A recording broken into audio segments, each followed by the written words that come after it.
Hey everybody, this is Yael again with the Richmond Art Center. I hope you're ready to make some art. Today I want to share with you some techniques and tips for making a really nice drawing with really just a pencil. Hopefully from a photo. If you want to work from the photo I was working with, you could, or you could work from any photo you like. I'm gonna like run through like a time lapse and talk about like some of the little bits of how I made this owl drawing, but I spent like a total of an hour on it with my little pencil. I'm trying to do another one that wasn't as involved, and like this hawk was maybe half an hour. Sort of trying to give you the chance to work on your art skills even if you don't have access to crazy art supplies. This is just a pencil, but the pencil is such an invaluable tool. I think that's all for my face. I'm gonna move on to showing you things and maybe talking over it. Get a pencil, get a piece of paper. Let's go. Before you fully dive in with the photo, it may be a nice idea to practice a value scale with your pencil to get a better understanding of the value range that your pencil can give you. Doing the scale on the bottom of this image should be enough, but if you want to practice the ball and the shadow and all that stuff too, this is all great practice. And then here's the photo I was working with. This is a cool photo of an owl that my friend Brendan took. You can come back here and pause the video if you want to work from this photo. The first thing you can see right away is that the brightest part of this image is this triangle of white feathers on this owl. Gonna just make it smaller and get drawing. The first thing I like to do when I'm working from a photo is put down the edge of the image, because that helps me to place the elements of the drawing within the frame. You can kind of see I'm going to start with where the branch meets the edge, and that way I can place all of the things that are in the image within the frame.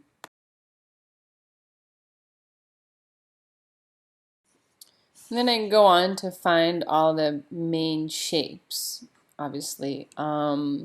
First, like the general shapes, and then within the shapes, I'm going to try to find darker shapes and lighter shapes and sort of outline them for myself so I can come back in later and render them. And so I say outlines, but one thing that's interesting about drawing from a photo is that in photos, as in nature, nothing really has an outline around it. So I'm outlining areas for myself to fill in with lighter and darker shades later. But one thing that is true to all drawings from photos really is that there is no outlines per se. There's shadows and there's highlights and there's midtones, but there's no clear lines usually.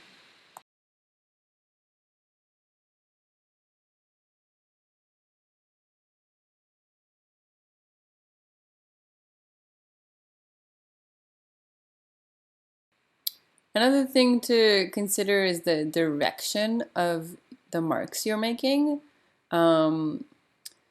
It really helps to create sort of a three-dimensional illusion if you follow the shape of the thing you're describing.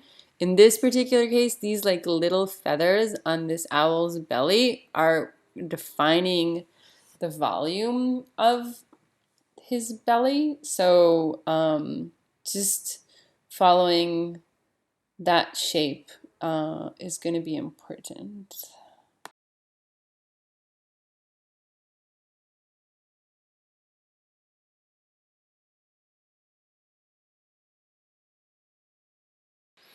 And then there's also a lot of texture in that belly. This is starting to get a little slow. I might have to speed it up more.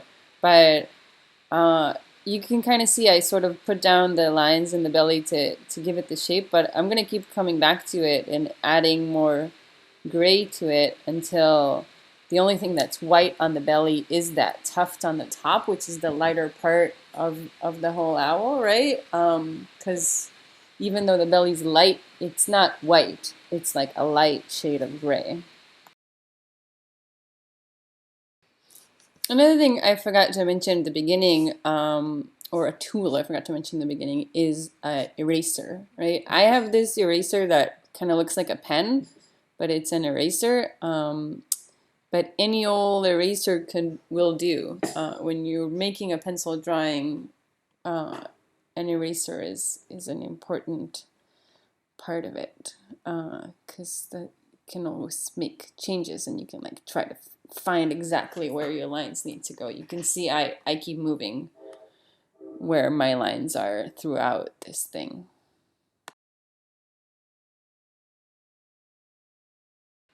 Another thing about those outlines that you're making for yourself to render is to keep them pretty light so that they don't sort of mess up with your image later. They're just like guides for you for where to render. Generally, for this whole thing, I would say start light and build up. You can start to see now as I go back into the branches, but I was also doing this before inside the owl, where I start light and I add more and more gray to the shadows to make the bottom of the branches more in shade as they are in the photo. Anyway, starting light, going dark, not the other way around.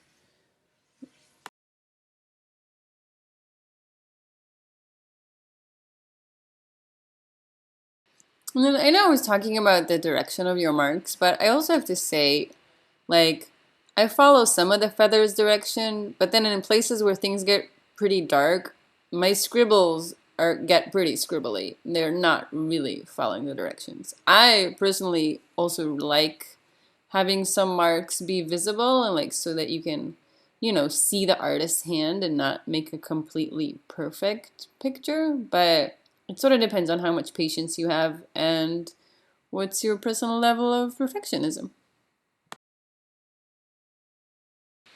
And then here's my eraser again. After I'm done with all the parts of the image that are close to the edge, I'm coming back in with my eraser and cleaning out that line of where the image ends so it's nice and crisp and nothing is sort of poking out of the image.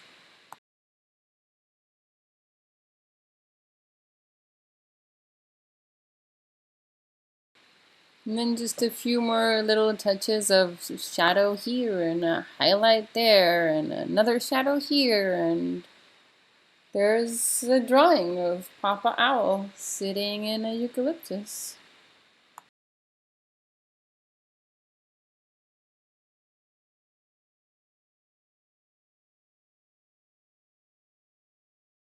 And so here's my face again, just to end.